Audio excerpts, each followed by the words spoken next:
Welcome to the vegan method. In this video I'm going to take some nice little macaroni pasta and make mac and cheese. Let's get it done.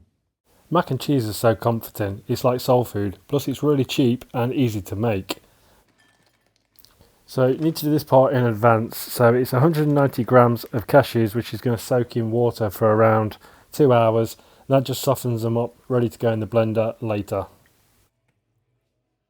To recap, it's 190 grams of soaked cashew nuts.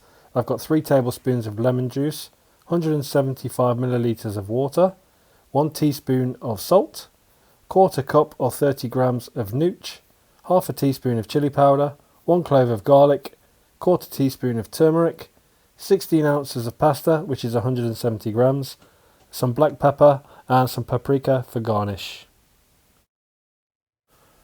This is such a simple dish that the only thing really to cook is the pasta. So follow the instructions on the packet. It's around 15 minutes, and once it's boiling we'll then put it down to a simmer and we'll start making the sauce.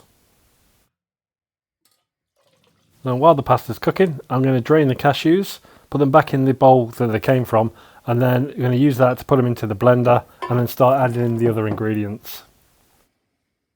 You don't have to add these in any particular order, but I've gone in with the nooch, I've gone in with the spices, the garlic, then the water and the lemon juice.